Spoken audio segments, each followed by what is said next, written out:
done for me lately? It's Coons. What have y'all done for us lately? And if there's no answer, the only thing we owe them.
Welcome. Tonight, we have a very, very interesting guest, Sheila Montague. She's here to join us. She's running for candidacy for mayor of the city of Newark, New Jersey. She's no stranger to the show, but this is more of a conversation about her mayoral candidacy and being able to discuss some of the issues where, for most people, they may be hard truths, but it is what it is. Sometimes we tend to not realize in these cities, we know a lot of people. Sheila has been very influential in the politics of Newark behind the scenes for quite some time. Activist, school teacher, really out there in the streets, as we would say, getting it out the mud. So she came on tonight so we could have this conversation. So what's up, Sheila? What's up? Hi, Quentin. Thank you for having me this evening.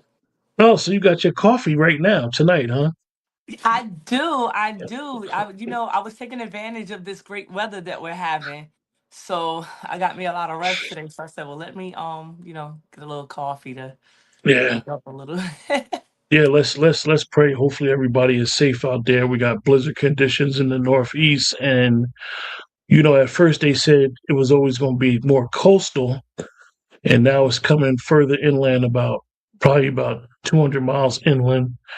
Couple feet of snow, blizzard condition, windy. So let's hope everybody's safe, Absolutely. and definitely be considerate of that.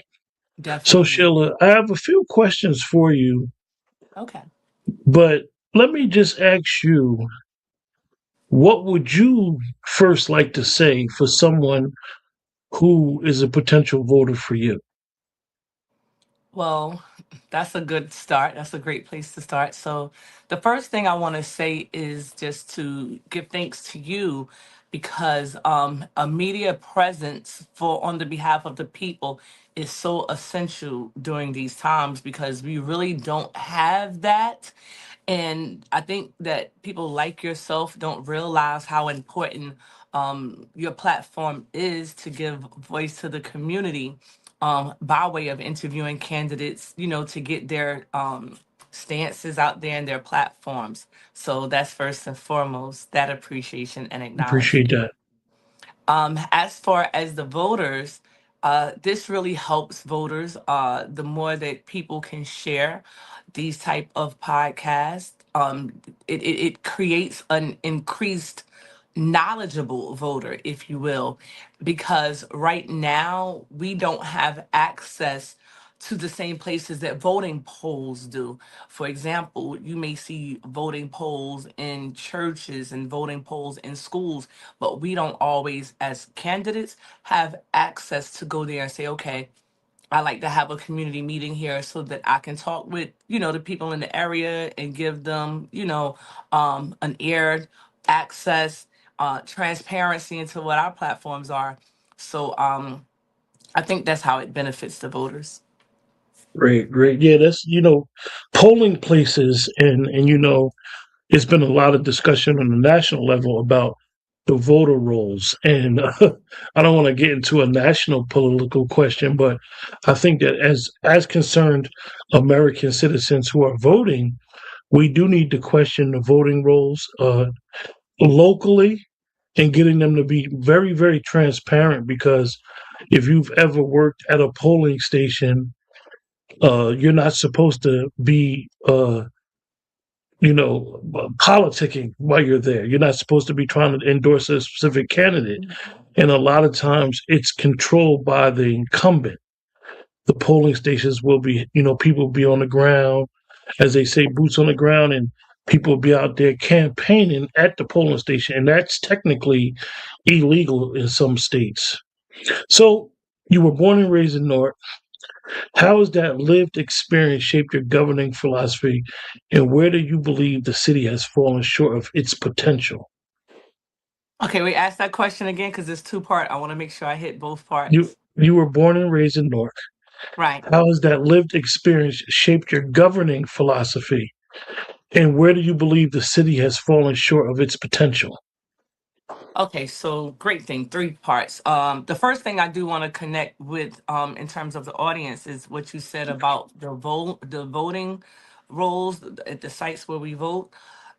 It is still illegal to do certain things, and I want to skip to the third prong of the question you just asked. I think that is one place that the city is falling short at, because we have city ordinances that require for us as candidates not to hang things in certain places, like on for example, light poles, the PSENG poles and things like that, and they still do it anyway. And now that I see people running, I see people using the ad the ad places for ads. You understand what I'm saying? Like for different places, like the bus stop, um certain easements and different things, but it's legal to do. But the city, when they run, they don't follow those ordinances and guidelines, and that is a direct disrespect to law. Now, hitting backwards from the first part of that question, my lived experience is the exact same thing as every Newarker, and that's why born and raised from Newark means so much. It has so much value when it comes to at least myself, because I have lived the homeless situation. I was homeless when I was in the 12th grade, and that happened very abruptly. So I know what it's like to live with people. I know what it's like to for that situation to challenge your attendance at school. I know what it's like for people to have, to get displaced.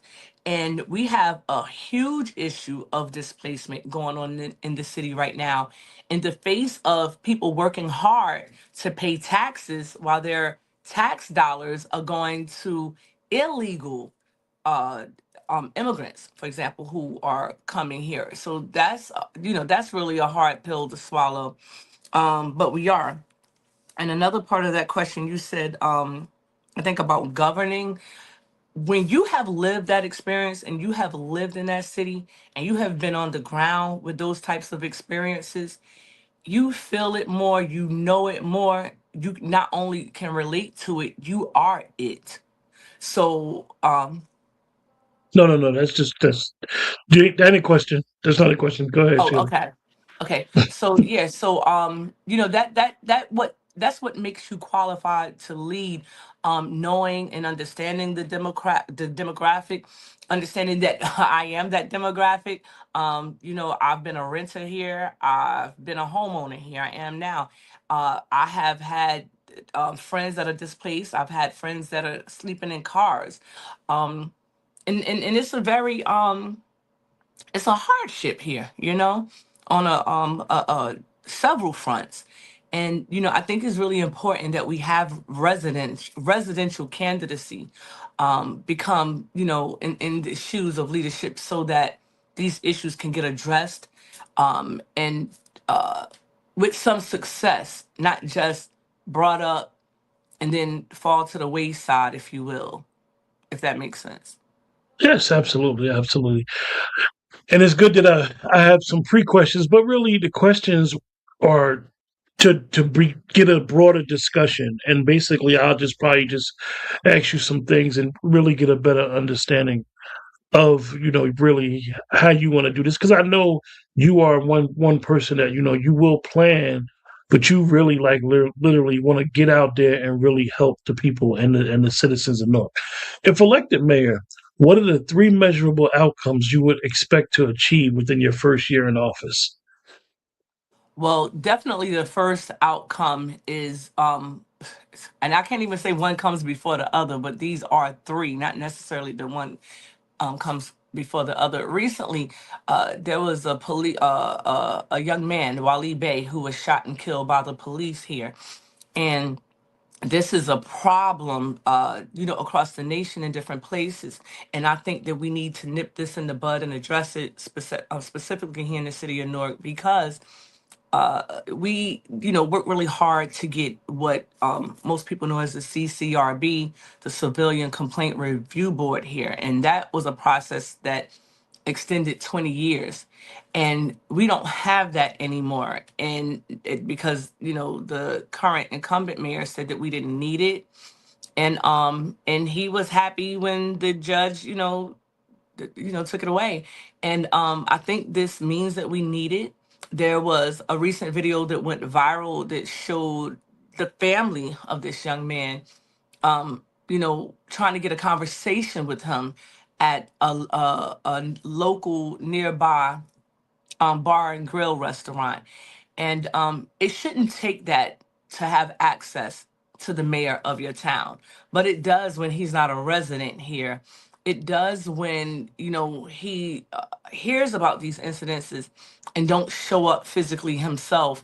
And we've seen the same type of situation play out with the not too long ago, also highly publicized arrest of the Rodwell Spivey brothers, whereas we didn't see the mayor show up either. And ironically, this was a platform that he ran on, among many other things, police brutality. So I think it just needs to be addressed right away. So that's one of the things that I definitely want to get on. Another thing is sanitation. We have a huge sanitation issue here with garbage, bulk, uh, just random dumping that's going on in the city.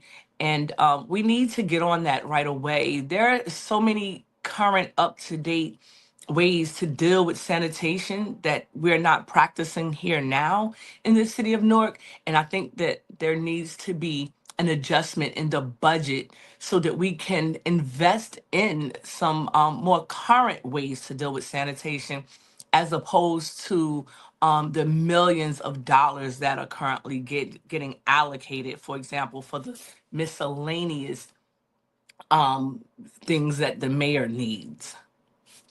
Yeah, I That's know that in the how budget. a lot of people may not understand the complexity we're dealing with, like you said, DPW in a city like Newark. For example, you can live on a city street like yourself, and you could be your side streets could be county roads. For example, we having a blizzard right now, so you could be boxed in your home for 2 3 days because the county has plowed the roads, but the city didn't plow your specific street.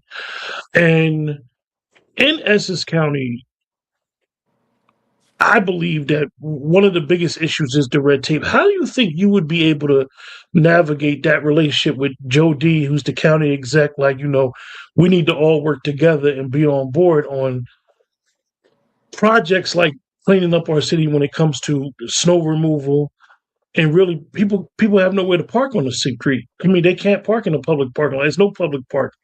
So they park it on the street. You telling us to clear the street, don't throw snow on the street, but our cars is boxed in.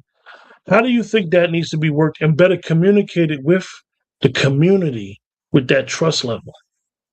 Well, I'm not sure that it has anything to do, that particular issue, with Joe D in the county, because the county roads are usually done, as far as I know. But like you said, it's the city roads and streets that seem to have the problem. And again, we're talking about just the transparency, right? The allocation of funds. Where are we directing the money? Because the money is there. And again, when you see a line item that reads for millions of dollars for the mayor's miscellaneous, that money needs to go to, or at least a huge fraction of it, first of all, to the workers. We don't have enough workers. The workers that we do have are just overworked and underpaid. And that's a recipe for disaster. And that's an easy fix as mayor. Okay. Okay. Affordable housing is one of the most pressing issues in most cities. What policies would you do to try to implement, prevent displacement, and stabilize neighborhoods? I mean, you're from an area, and this is great that you're someone who could speak directly to this area. You're from an area, the number blocks, as we like to say, where most people be like, I ain't going over there. It used to be bad. It's not as bad as it used to be. It has a stigma to it. Far as like affordability, and then you see people buying homes there, outside investors buying homes, and then the rent is not affordable to the residents. How would you try to address that issue dealing with these outside landlords, and I mean outside investors, corporations? How would you try to address and deal with that? It's multi-pronged. First of all, with people who are coming in, the corporations, you have to stop giving away these 30-year tax abatements first and foremost. For the developers that are coming in, for the businesses, there needs to be set asides that are already put into the contracts that include ensuring that the people who are already here are part of this new Newark. I think we all are in agreement that, we want our city, everybody wants their city to have development, right? And to be on the rise, and let's say Newark forward, right? We want that, but we want to go with Newark forward. We don't want to be left back or pushed out or displaced. And one way that we do that is by not just affordable housing, because it's the wording that we have to watch out for too. Because in general, affordable housing should mean housing that you could afford. But in actuality, it's really not. Because if you look at the average of income that the average New Yorker have, affordable housing is actually not affordable. So we want to have set asides for low income housing so that people with low income can afford to have a roof over their head. Now, we understand that Newark is a very transient place, but this is why there has to be a cohesiveness and a balance between local government, how they do business, and how business is done for the homeowners as well as the renter, because those are two different interests. The COVID situation showed us that. There was money that went to landlords, right? And there was credits that went to tenants. Both of these entities weren't, on the same page. There was no cohesiveness. So landlords felt gypped. Tenants felt like this was a relief, but a relief for some may not be a relief for all. And we have to consider that. Like I said, everything has balance to it. We do want development to come to Newark, but everyone does not need a 30-year tax abatement. Case in point, Robert Treat just recently got a tax abatement for what? That never should have happened. It's a hotel. Sheila, if you don't mind, right now, Sure. I understand the language of the tax abatement. Mhm. Most most voters or most people don't really get that wording, tax abatement. Okay, Sheila, Okay, I so I'll break own it I down. own Motorola. I own Motorola. I Okay, want to so come build a building in Newark, and you're bidding for my services to come to Newark. It's going to open up jobs. This is always the play. It's going to open up jobs. It's going to open up opportunities. I own a Fortune 500 company, and I want a 35-year, 40-year tax abatement. What does that mean? Explain to the audience, like, really what that means. Okay, so in the city, specifically Newark, right now the taxes are coming from homeowners. So those property taxes in Newark quantify for maybe what 20%. So you have 20% homeowners, and so they are responsible not just for taxes, but the hike in taxes that has happened over the last 10 years, and it has been significant. So when you look at that and you see businesses coming here, which, let's just take ShopRite for example, they paid off their entire debt, and so everyone needs to pay their fair share if businesses are here, not just get, okay, you don't have to pay any taxes at all for 30 years. And then you're benefiting from that money, but the community is not. For example, when ShopRite came here, I know for a fact that part of that contract deal was to have, people in the community work there. But now, since it's paid off and that 30-year tax abatement is still in effect, right? Because they haven't been here for 30 years, where people used to work is now replaced with self checkout. So each one of those self checkout spaces represents a job that is not had by an actual Newarker here. You see how that goes? Yeah, I don't know if yeah, that's clear. So that's yeah, yeah. problematic. So the taxes, it must be a balance for the people who are coming here with businesses, Motorola or whoever. You have to pay your fair share. You have to do whatever is in that contract for you to do. And yeah, so whatever the business is, and also you have to bid. There's some situations that surround the bidding of certain contracts. um let's take Denty's Towing for example, business that operates here for years. Okay, Like, now. I'm sorry. Okay, now. Yeah, like, yeah, because Denty's is a huge thorn in people's side that are struggling, can barely afford a car, but you need a car, it's a necessity to get to work. And they have been illegally towing people, putting people who are already living in within the guidelines of poverty, huge hardships. So they don't even have recourse of action to go downtown and say, hey, this is going on, how can you help? Because like I said, even if a family member gets fatally harmed, there's just no access. It's almost like having access to your leadership that you allegedly voted for is some type of God-given gift. No, like, we vote for people so that we can have access to them, so that we can share our grievances. And this also plays out in city council. Oftentimes, if you look, people will post, the residents will post city council videos, and you see the only thing you're met with is next. Once you've poured out your heart and your soul and your researched evidence and information, your hardship, your help that is needed, is next. And many times, I don't even think the people have the capacity to address the issues, nor do they even care, because even after the next is said, there's typically no follow up. And if they don't like that you become emotional and frustrated, they will call the police to intervene to kick out the residents. So there's some things going on that could be addressed. And with me in office, they will definitely will. Your mayor should be inside of the council chambers. And I'm not saying at all times, but what are you doing that you're not there? So there's accountability to be had. You should be there. Where are you? You're the mayor. What are you doing? They only meet, what, twice a month. So why Speaking wouldn't to you? that, speaking Yeah. to that, Sheila, right?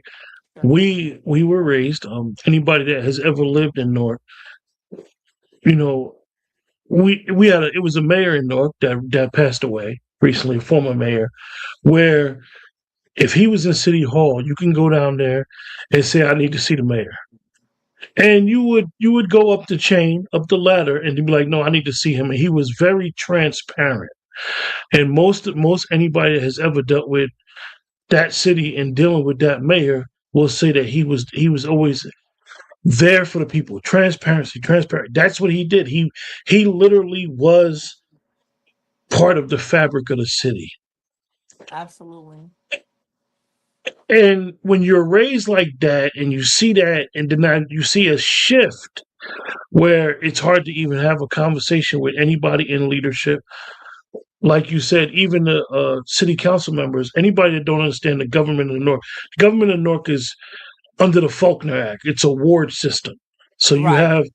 you have council members from each ward that represent the ward that they're in.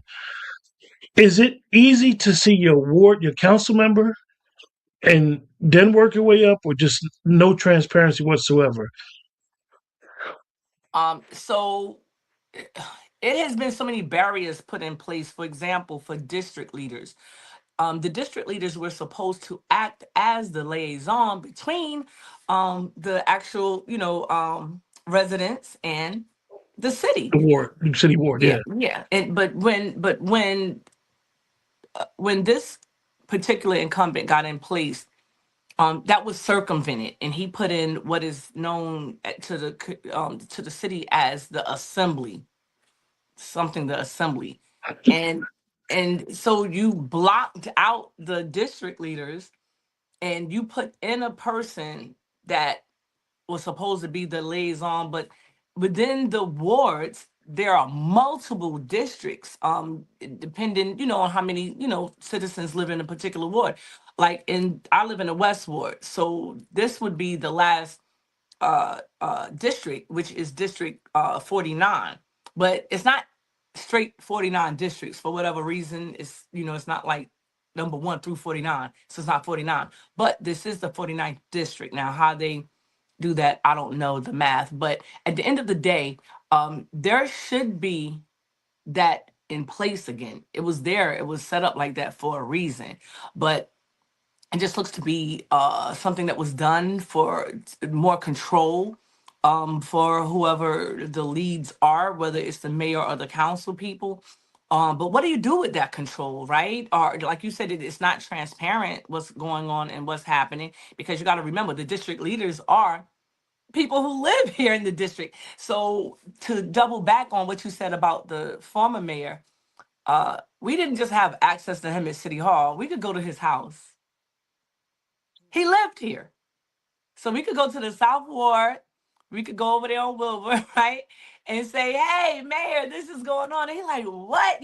So he was accessible. He was here. He was Newark. And we don't have that now. I mean, even when you catch this guy, the energy is like them against the community. And as long as you're with them, everything is peachy keen. But if you have concerns, they don't hear the concerns with a solution orientated mindset. They hear your concerns as, you're picking on us. Why are you bothering me? So again, we're talking about people in place who've never had a job. I'm speaking for the ward that I live in, the West Ward.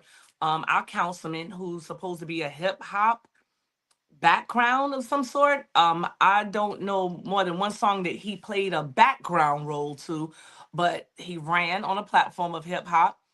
He's constantly on tour. I don't know why you're going on tour. You haven't made a song in over 30 years.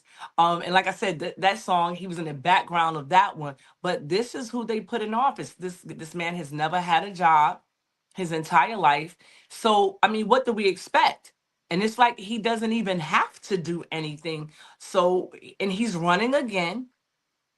And so I would think, who's going to vote for him? So, like I said, there's a lot of things that are going on that we need transparency with.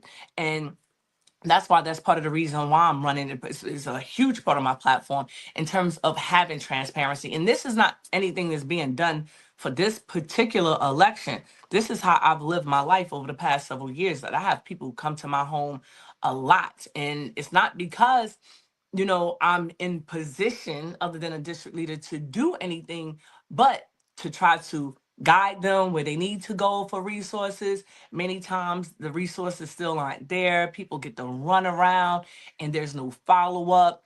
And people feel like they have no help. And even if you look right now, people don't go to the council meetings like they used to, because, again, when you share your grievance, it's not accepted in a way of What can we do to help? Okay, well, let's try this.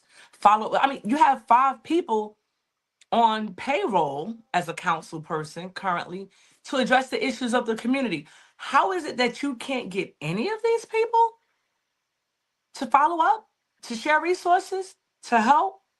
And help is desperately needed here.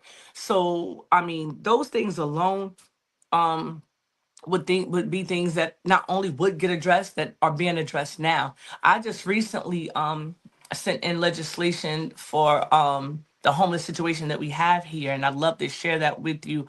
I'm not prepared to do it right now, but I could do it. Maybe I could email you Yeah, definitely. the law that yeah, and I sent it to a few people, a few assembly people, to Brittany Timberlake, and was one of the persons, because she's been a huge staunch advocate for homelessness.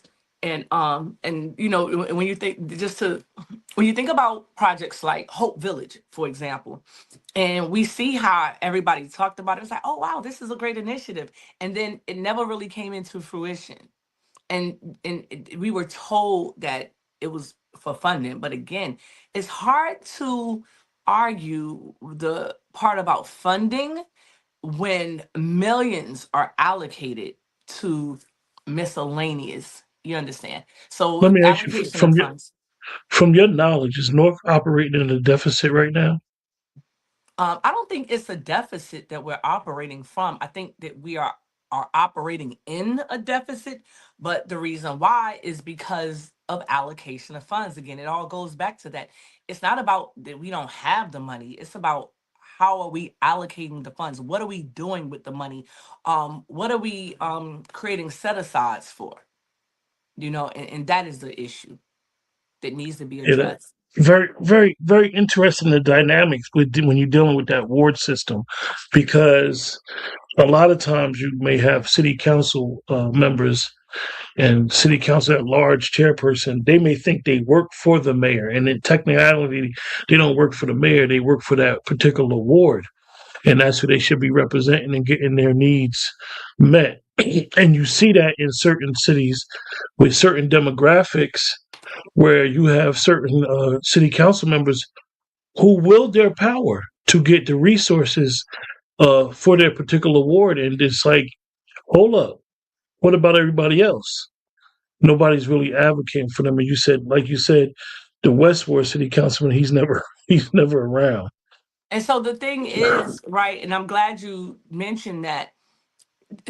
I've been living here all my life, and what I've consistently seen is that, you know, the representatives for each ward advocate for their ward, right? That's why the ward, you know, elects them.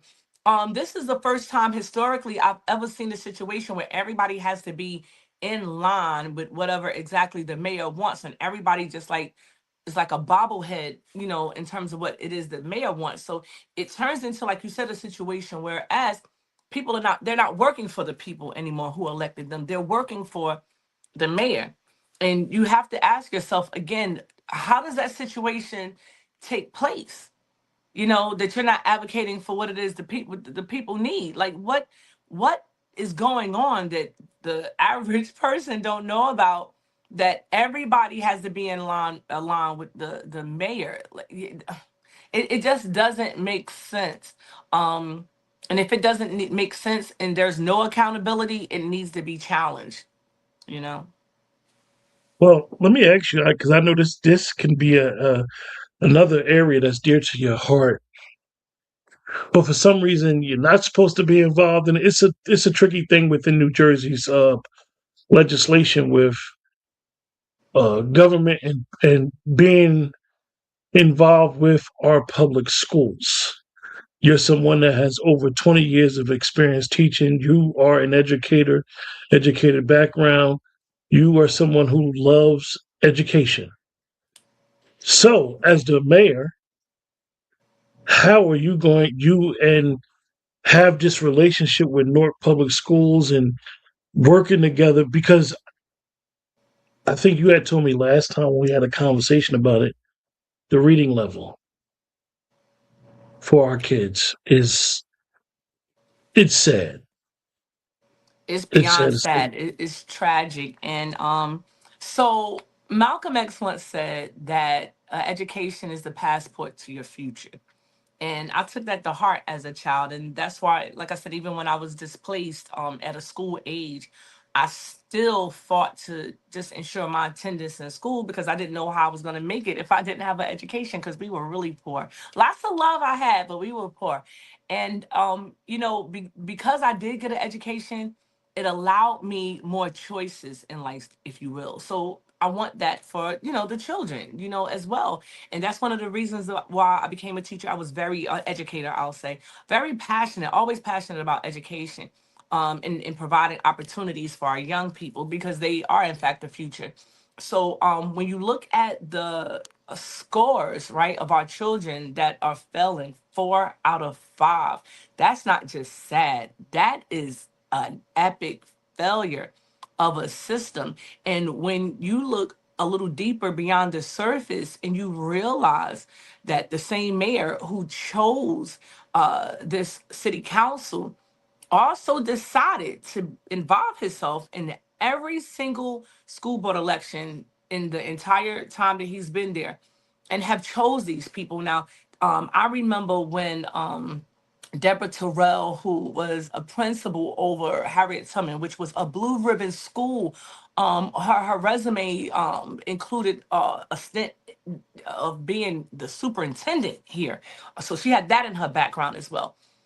She was not supported on his ticket, but we have watched him support secretaries. We've watched him support barmaids. And these are not people who I'm saying that there's anything wrong with supporting, but where is the background and expertise with budgeting, right, for public schools? Like, what? How would these people have any type of educational acumen at all, or political acumen, or math background, or political background? Like, how would so?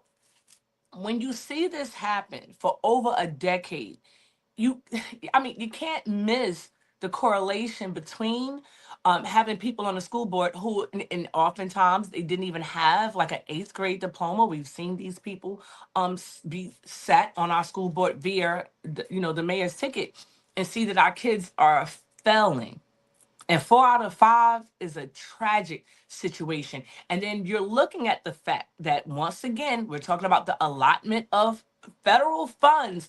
$1.5 billion is the budget that the school board is operating from. How are you turning out children? It doesn't make sense. Like, how are you producing children that can't read or write with over $1 billion budget? Newark is one of the top funded school districts anywhere, and you can't produce kids that can read and write on level, like to the tune of 4 out of 5 felon. That's a huge issue. And and it's things like that, right, that on a national level you wonder, why are they taking away the Department of Education? um Who's going to keep feeding that? And it's not producing anything. That's ridiculous. So if you're going to trim fat in a budget, that's something that anybody would look at.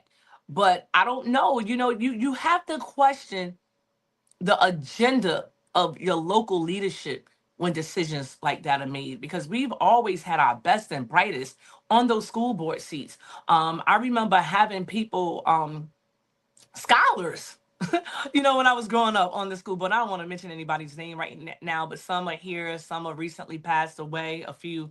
Um, but I mean, if you live here, you know.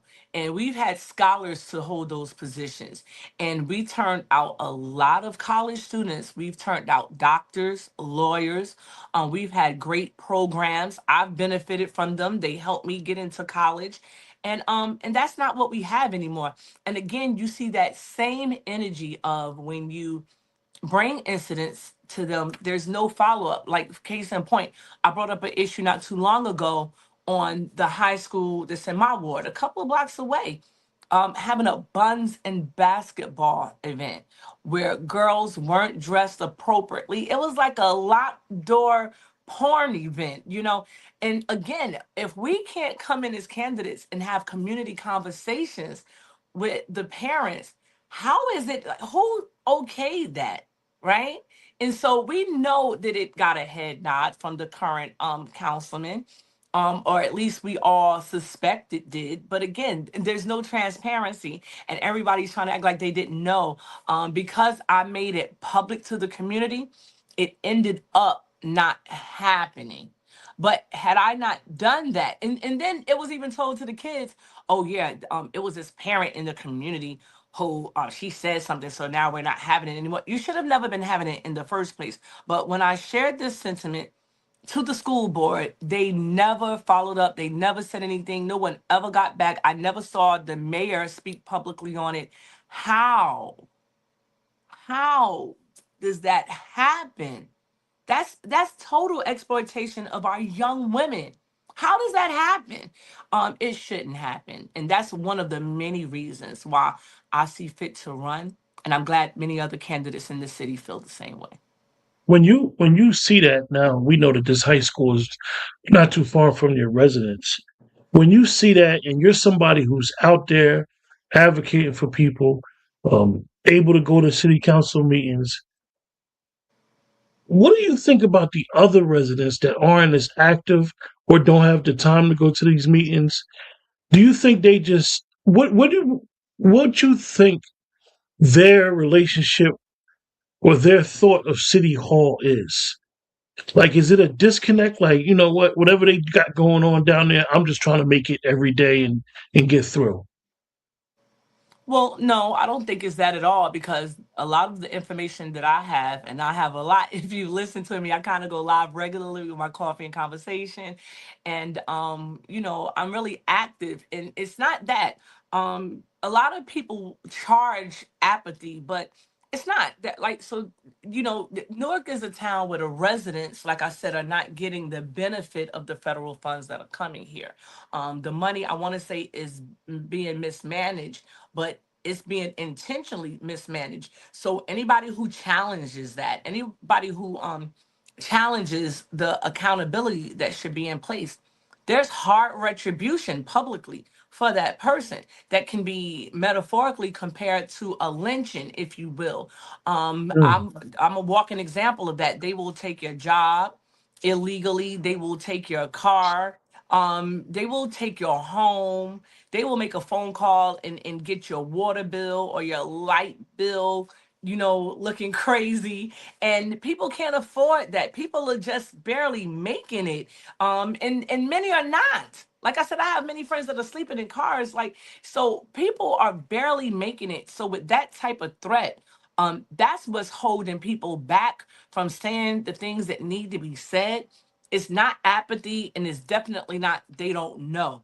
Because I'm telling you, if there's such a thing exists as a bum on the street, bums on the street know. Like, they stop me on a regular basis. People who I see that are just like kind of like streetwalkers who spend their day, drinking, and you would think like, oh, they don't know what's going on politically. Oh, not only do they know, they have been the direct professors schooling me on a lot of the events taking place that I didn't always have the same vision to see, from that POV, that point of view, if you will, that they see it from. And it's like, wow, what an awakening. So yeah, people know, and they are aware. But like I said, the consequences are real, and the retribution is swift. I mean, even people who have spoken out that worked in City Hall have lost their jobs. There's been public humiliation. I remember one time a young lady was going live about the lead in her water, and two black trucks from the city pulled up to her house. She went live and showed it. It's like, wow. So there's a type of criminology um, that is being executed. The power that we gave them has been, repeatedly weaponized against us as residents. And yeah, so everybody's not going to be bold and courageous on that front. But some of us have to, and those are the people who you see doing it on a day-to-day basis. But there's not any of us who haven't had, and I'm talking about activists, I'm talking about advocates, I'm talking about anybody who speaks up for right. They've had to deal with some level of retribution, and and have had systems weaponized against them, even the police at certain times. Now, is this all police? Definitely not. Definitely not.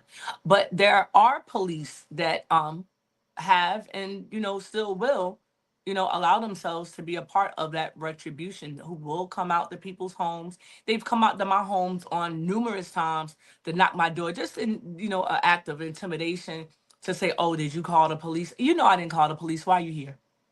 Oh, we got a call. We thought you called the police, with a little snide. And it's like, those are the very real circumstances that we're living in Newark. And like I said, for me, it's a lived experience. And that is one of the many things that motivate me to run this election. Because I ran in 2022 also, where I was denied a debate. So. So with that, that was actually the next question. What did that campaign teach you, and how has it changed your approach today? Great question again. That campaign taught me a lot, right? It taught me that I definitely need people at every single polling site, which is going to be challenging to do because that's work, right? And people want to get paid for work. And people don't understand that the necessity in working for free, if you're working for liberation and if you're working for having somebody that represents you, because many people don't understand government per se. It's like some people don't know the governor from the president, from the mayor, the councilman. Some people don't know who their district leaders are. They don't know what a district is sometimes, but they know when they're not being treated right. So what I've learned is that I have to just continuously always be reaching out to people, talking to people, making sure they understand at least minimally that they need to be actively involved. I have to assess what their issues are and to give them the tools to be active, to change their own path in the city, right, by being involved. And again, just like let them know, like, what is it that you would like to change? And once they say it, you let them know that pathway to changing those things, and give them the empowerment to know that they can do it. But I've also learned that I'm not going to wait till, because I didn't realize that we weren't going to have a debate. Historically, we've always had debates. UVSO sponsored debates for the council, people at large. I was told by them that they were going to sponsor that night that they did it for the West Ward, that they were going to sponsor a debate for mayor. So I said, oh, great. So just send me the link and let me know. That's awesome. And the next thing you knew, we received a text message around the city, that around the ward, should I say, that that particular guy had handed in a letter of resignation. And it was because he had got intimidated that night to, under no circumstances, host a mayoral debate. But even with that, I thought for sure the NAACP would definitely host a debate because, again, historically, they always have. Once again, crickets, no debate. Other places like WBGO, no debate. Dead on arrival. So I didn't realize until the last minute, like, wow, we're really not going to have a debate. This is insane. And then on top of that, I wasn't even getting publicity in the local newspapers because they're very biased. They have been, practicing very biased news reporting. And especially as it comes to me, I'm a person who speaks truth to power. I'm a person who challenges the system for right and wrong from a moral standpoint, as well as a moral obligation, right? That people who represent us have. And I think that we've all sat witness, even on a national level as well as local, to how the newspapers are being biased in their reporting. And at one time, they were even continuously mentioning by name people who were candidates allegedly, but never even made the ballot. I was the only one that made the ballot, and they still refused to say my name. And if they did, they would make it all the way at the bottom. It's like a little one line thing. But they would make the article about people who said that they were running. Now, how can a person say that they're running if they never made the ballot?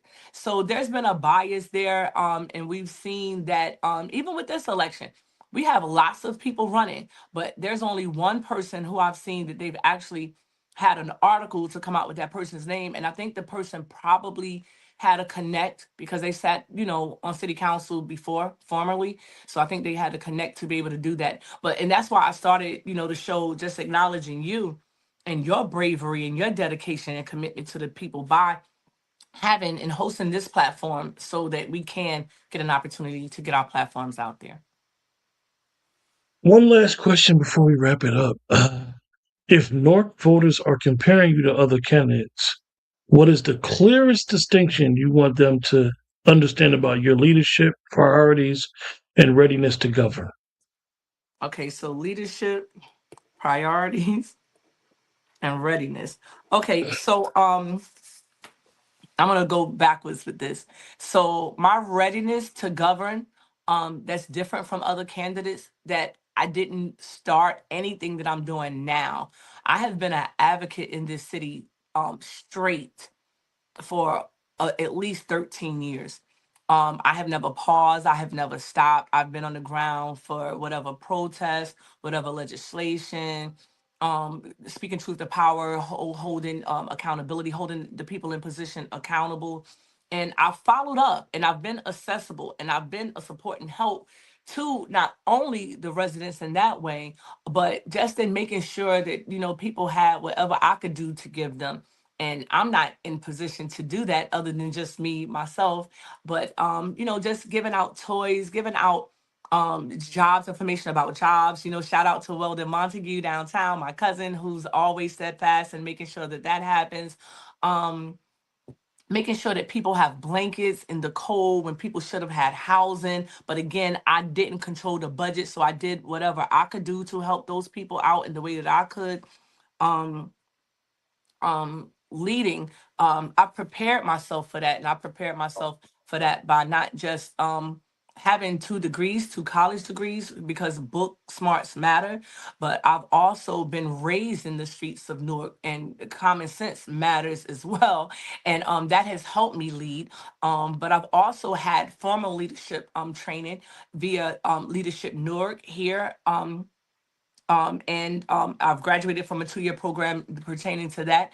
And I've just been out here, making sure that I've done my part. And I like people to know that. I also like people to know that what separates me from a lot of other people is that many people, like I said, it's important to know and consider that never had a job in their life, but they're running for leadership position. Some people see it as a way to just get a job and to get a paycheck, and they clearly do because when they get in the seats, they don't do what they need to do. And if you're watching them closely, they weren't involved in doing anything prior to being elected. But unlike myself, I have done this work and not gotten paid for it. I have done this work and not received a check from City Hall. I have done this work and not, been to any of these events where I want to say like laugh and joke with them, because a lot of people don't know in front of the cameras people will share concerns, but they don't, after the cameras go off, it's like they communicate with them like they're friends. I'm not here to be a friend. I'm here definitely on board to collaborate. I'm definitely here and on board to look at legislation and to vote on behalf of what is best for the people. And when you're supporting the corporations here, because you are the mayor for them too, to make sure that there's balance between the corporations that are here and the people, and to make sure that Newarkers are first, and especially the native Newarkers, but even Newarkers who are coming here that are paying taxes from other places. But when you talk about governing illegal immigrants, instead of encouraging them to become a part of the city the right way. We welcome immigrants here. We always have.